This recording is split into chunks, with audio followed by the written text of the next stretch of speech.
Okay, welcome back to DNA Dreams. If you like what you see and what you're hearing, please like, sub, share, and or leave a comment according to YouTube community guidelines, and I'll get back to your comment with another comment and or a video. So let's get into this video at hand. The topic is my thoughts on A1 YDNA dealing with John Revis.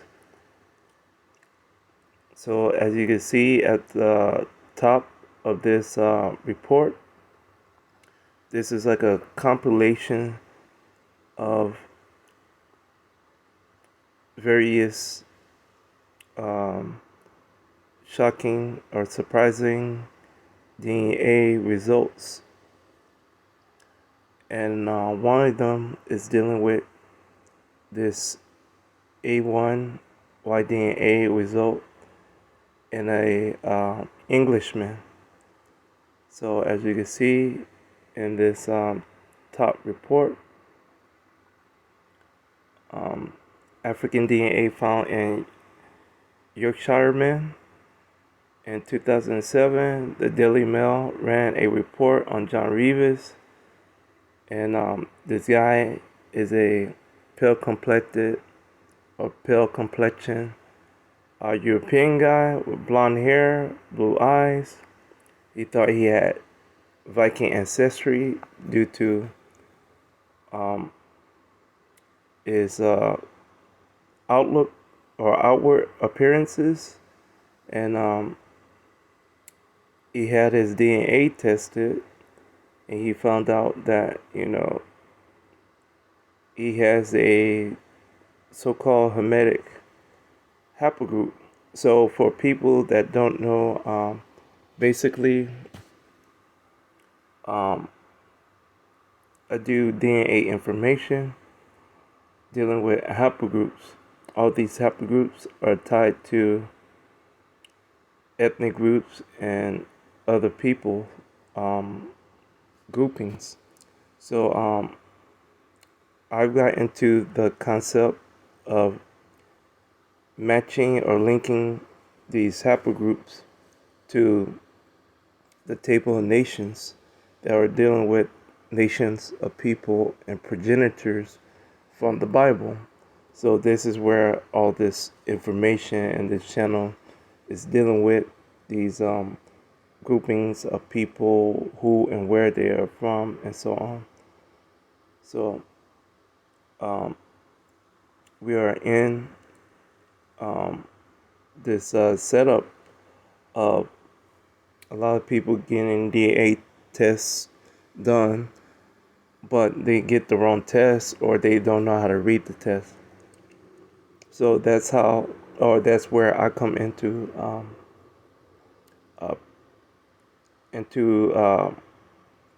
the realm or understanding of DNA, to where I share with you how to read the information and what to know about that information. So in this video, we are going to get into some of that, not a lot of it, but some. And throughout the channel, I'm going to go through various haplogroups with this information, and that's about it. The only one that we won't get into on this channel, because I have other DNA channels and stuff like that, is E1B1A and L2MT DNA.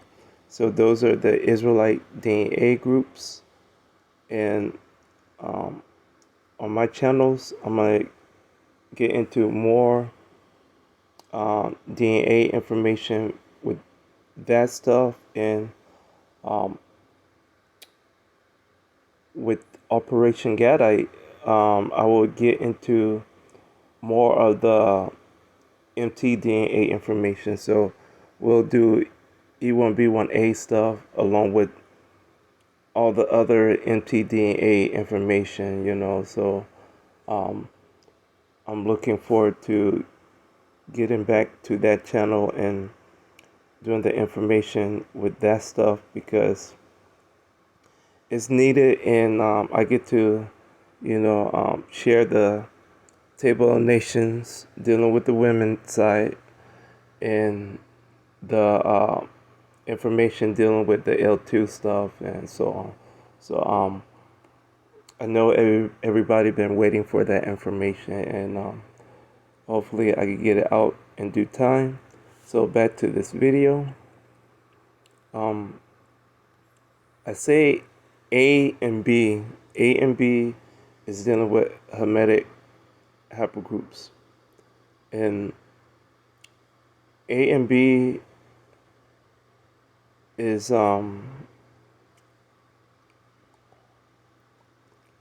also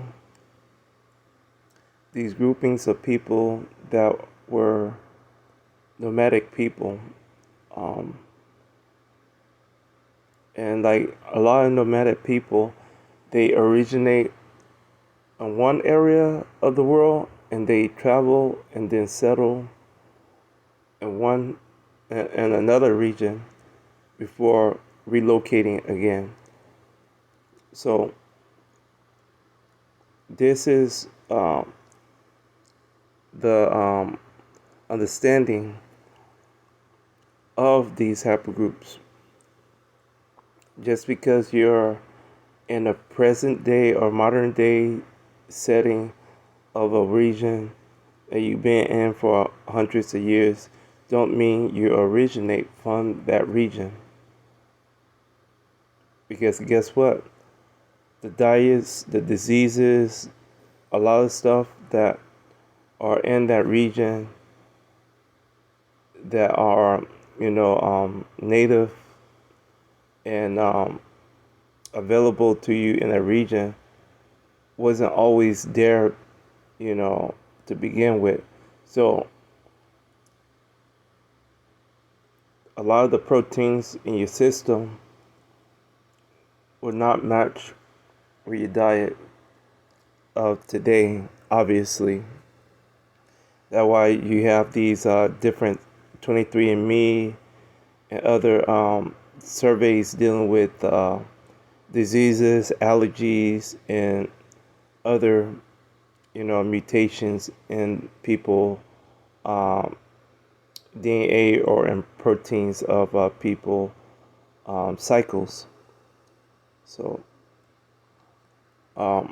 back to this person DNA information.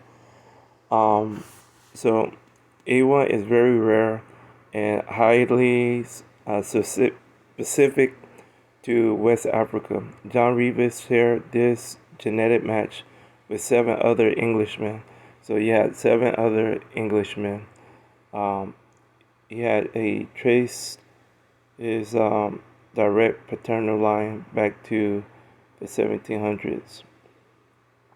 So further down into this information, they are trying to get into hypothetical things, and we know this is just a cover.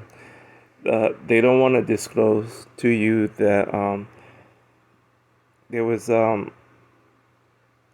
Native African people relocating into Europe, especially in the British Isles, before there was so-called, a population of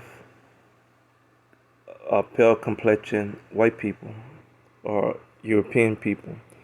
So they are trying to say, okay, the Romans would do this, the slave trade did this. True, but the only issue is, you have information and documentation of, I wouldn't so much say pygmies, because the pygmies is they do have a Y-DNA among them. They also have E1B1A people among them too. But a lot of the grouping of that group of people is dealing with B Y-DNA. So A DNA would be closer. And a lot of time with this information, I'm sorry to get sidetracked. I'm trying to just put the visual and paint the, the proper picture for y'all to understand this information. So a lot of time with DNA information, not just that, but Wikipedia sources with ethnic group pictures, they tend to redirect a lot of the pictures. So some of the pictures are dealing with, portions of the overall clan of people or ethnic group. Therefore, you are picking a group that is a part of an ethnic group, and they are, in the same environment, in the same area, but they are, self-contained differently, and they'll tend to look the part, but they don't fit the part, So this is what happened with the Limba and Vinda people thing. This what happens with a lot of the groupings in South Africa with um, the Zulu and the Aksa grouping.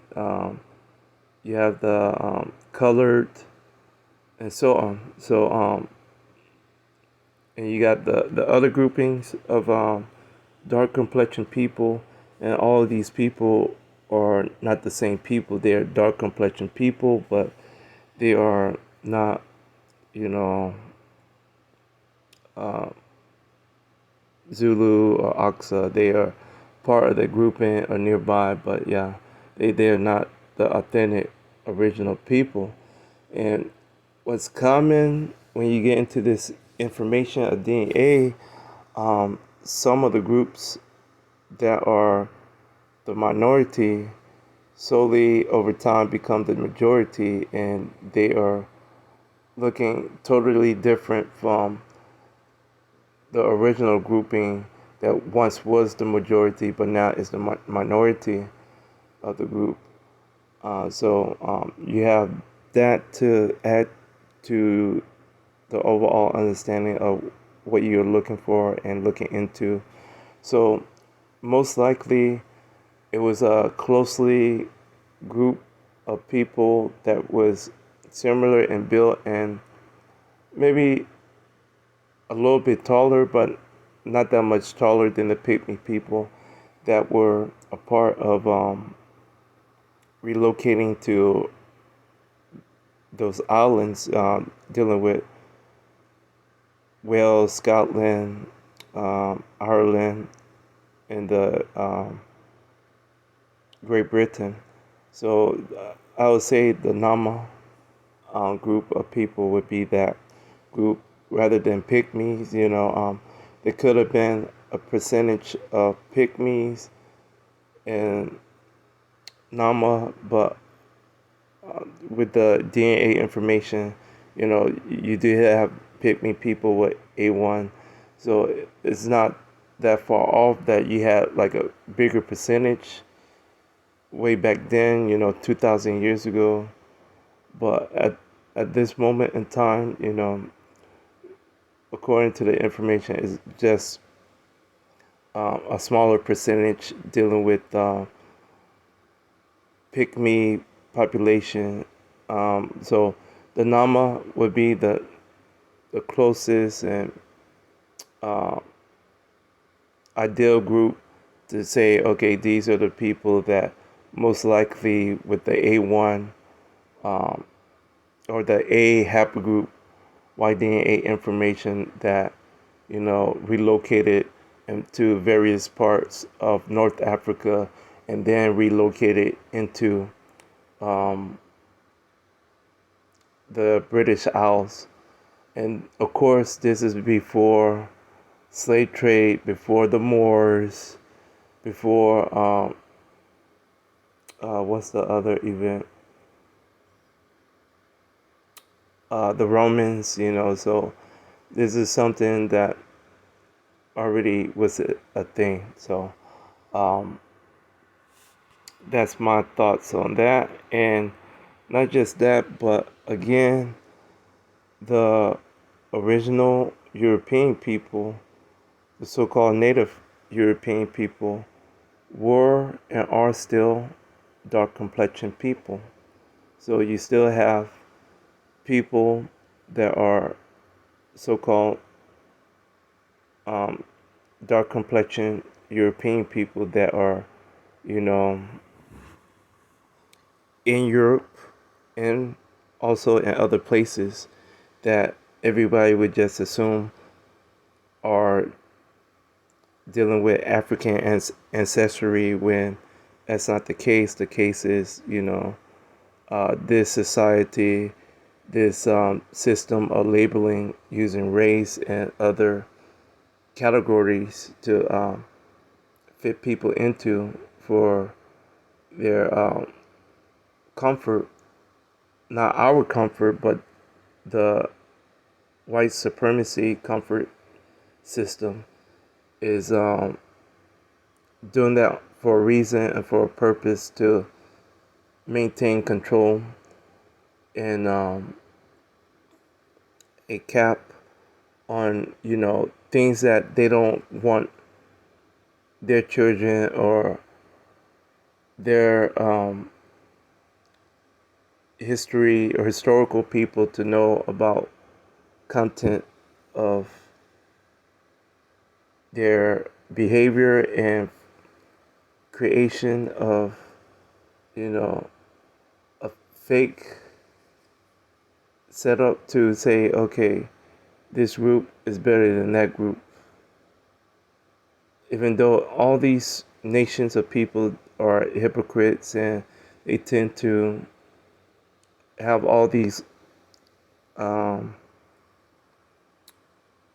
constitutions dealing with equality, but they don't believe it and they don't, promote it at all. So sorry about that rant, but yeah, um, that's just something that I wanted to share because I said that about um, that information about John Revis and the Nama people and or the Pygmy people. Either one, you could say just as long as you cover all the bases, and I would try my best to cover all the bases with this information because like I'm trying to properly paint this picture and everybody gonna be like, well, I don't get it, I don't know what you're talking about, I don't know where you're going, you know. So we'll get there when we get there. Other than that, if you can't pick up on little uh, clips or tips of information that I'm giving you, that's your problem, that's not mine, So I'm gonna scroll down real quick to the cheddar man. Eventually, we'll come back to this report because it's dealing with a lot of interesting stuff. But we just want, a thought about this A1 being in England and then, this cheddar information. So, this cheddar man was found 9,000 years ago. And this is another problem, but yeah, it's whatever. So the cheddar man was found in a cave in England. And so this is the man. Remember, this is a cheddar man, not a cheddar woman. So the only information that they disclosed was the mtDNA information. Remember, for people that don't know, guys are able to do a DNA test and they are able to get the paternal group Y-DNA, the maternal group mtDNA status, and a admixture DNA result, and only two of those are important. The other one, the percentages, is dealing with timing mechanism of relocating and movement of those two different groups of people. Other than that, on this one, they disclose just U5. So U5 is dealing with I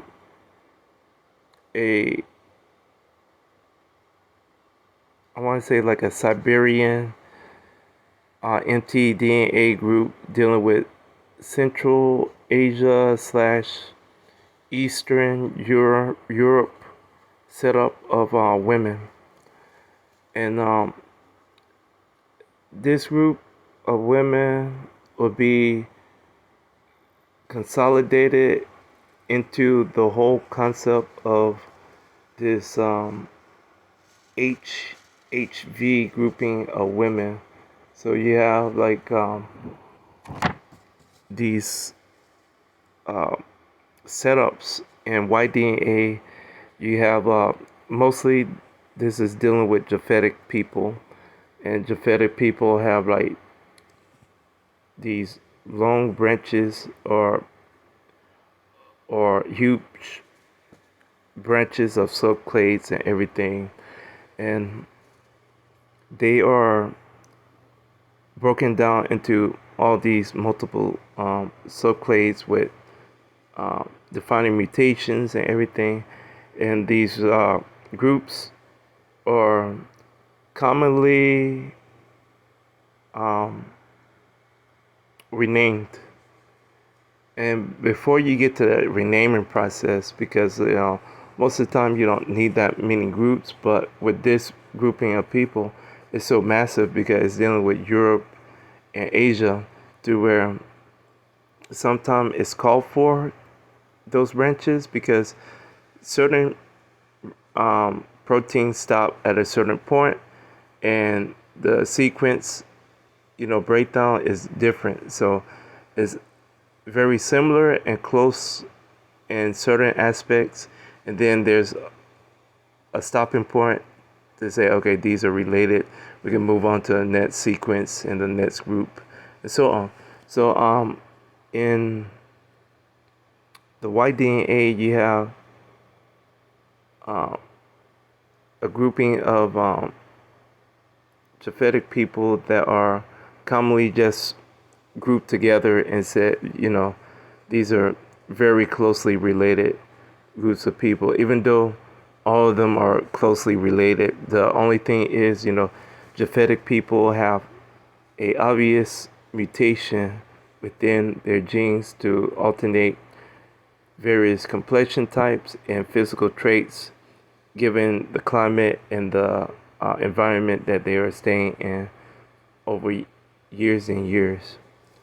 Other than that, these people are various shades, tan, dark complexion, pale complexion, brown skin, light skin, fair skin, so on, olive, whatever you want to say about these complexion types.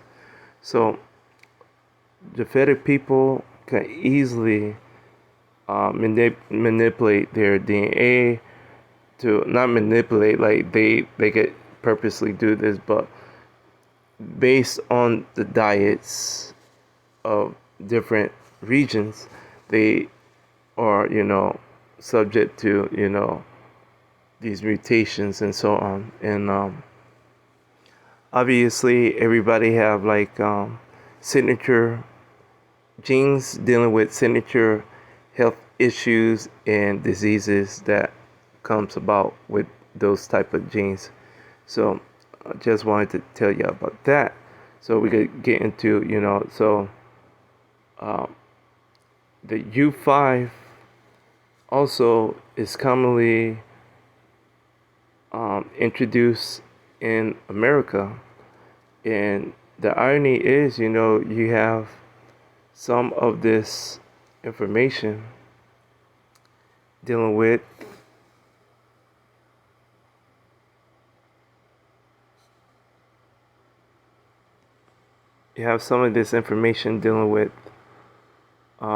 African American women um, DNA setup, and or African American men DNA setup when it comes to mtDNA information. So you have uh, dark complexion people that are dealing with a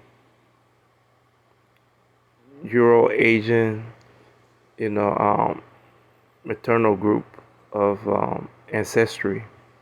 So this is one of the things that I recommend people to get their DNA test done, because you never know. You never know, because a lot of people family lie about their history, and the school system often lie about historical facts.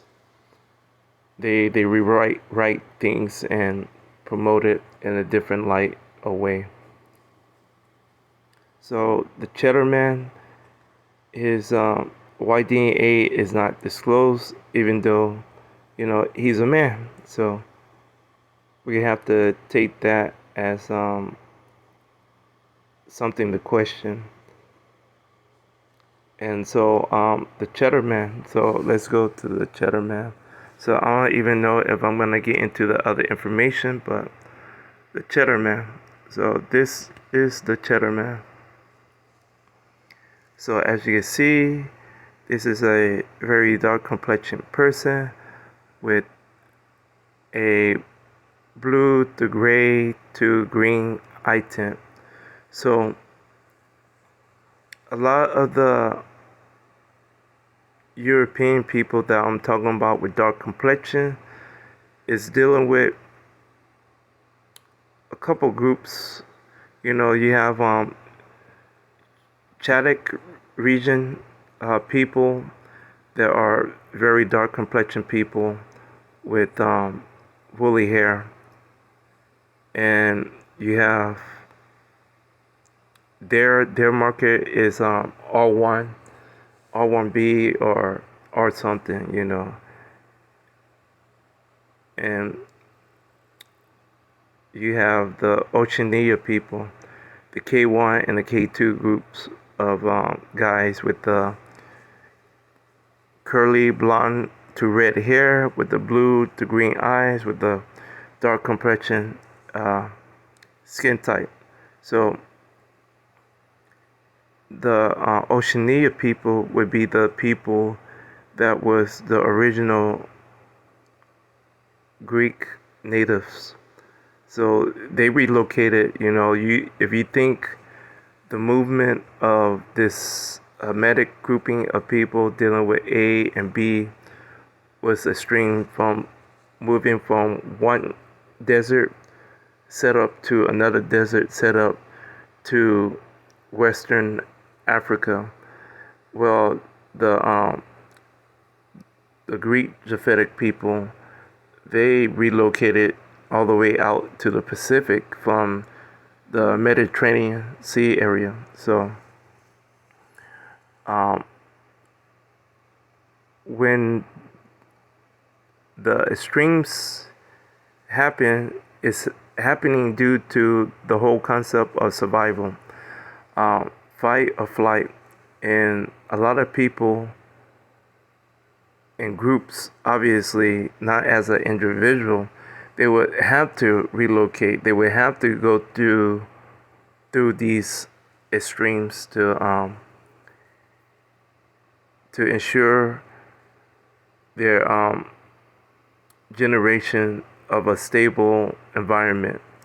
So we know this about Jacob when he went into Egypt. So it's very common for these things to happen with people groups, not a individual. So that's where everybody want to go with this whole concept of laziness. You know, modern people, of course, we're lazy. We wouldn't do none of this stuff, but our ancestors, our progenitors, they had none of this stuff. They had to do all of that stuff. They had to do a lot of work. They had to. Our genes are, you know, that information from those periods, those famines, those traumatic experiences with disease and death and slave trade and merchant trade. All that is built up in your DNA, and all that is a different type of muscle memory and or muscle reaction built up into your body. So we have to be just very mindful uh, of that. So, and then I think I went over here. So yeah, I just wanted to. So we got the pygmies. So we go to the pygmies real quick. I just wanted to show y'all something.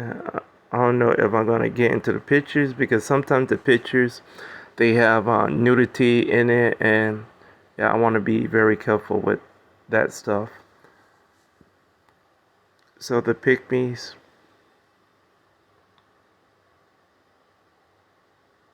So the A versus the B. So you have the numbers, and then you have the A group, and then the B group percentages. So, and the crazy thing is, so you still have percentages of E1B1A among them. So remember, Israelites are scattered into a lot of groupings of people, especially in Africa. So now we go up a little bit to a similar group, but this group is dealing with Nama people, and they are the A1. So the number and then the percentage, and then you know you have B E1A, and then you have percentages of Shemitic grouping dealing with Israelite and Edomite. So, and then I think this is like the full report. Okay, not that. Okay, this I think this is like a overall. There was something that I recently downloaded. So yeah, this is dealing with a detailed insight of what scientists think happened. And look, they pulled the Moors and the Vikings. So a lot of these people, like the Vikings, the Moors, all these were dark complexion people. I'm sorry that people been told these fairy tales, but a lot of these people are dark complexion people, period.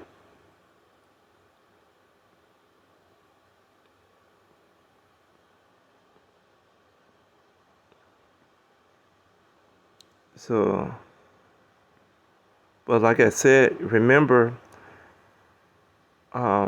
Japhetic people have the ability to mutate their genes, so eventually these people, when they start to move all over and relocate, some was forced to relocate, some went to other places, their diet became very extreme.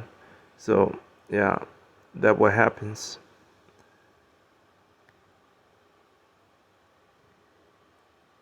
And I guess I don't have nothing to say about this yet because it's basically talking about like the R group, and like the R group is just on both sides. So the R Y-DNA and the R and T-DNA are like massive groups of Japhetic people, and within that group of people, you have very dark complexion people and very pale complexion people.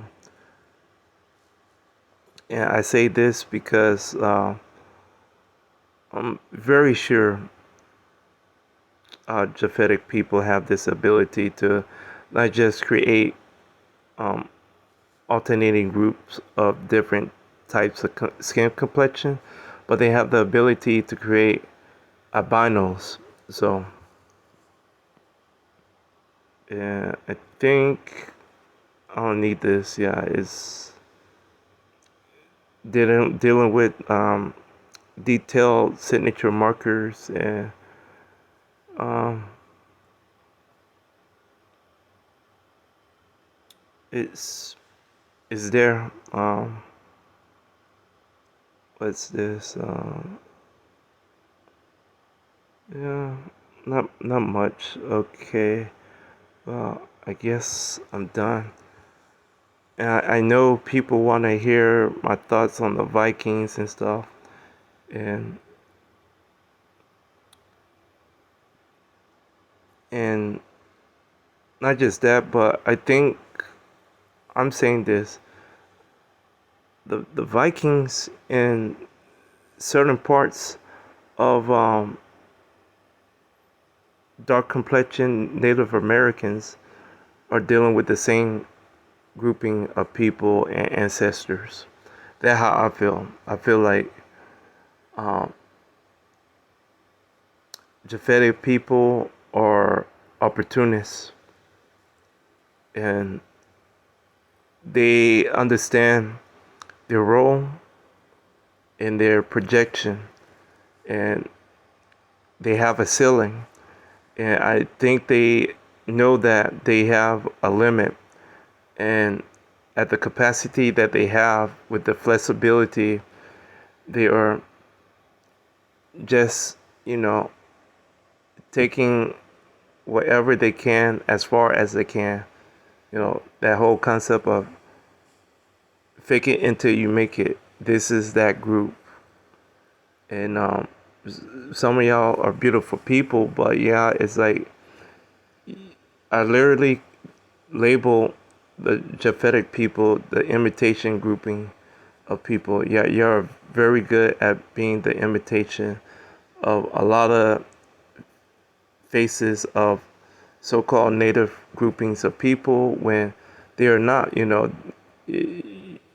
Japhetic people are not, authentically native to that many places. Remember, this is a European-based group of people, and often they are scattered everywhere from the Pacific, uh, South America, North America.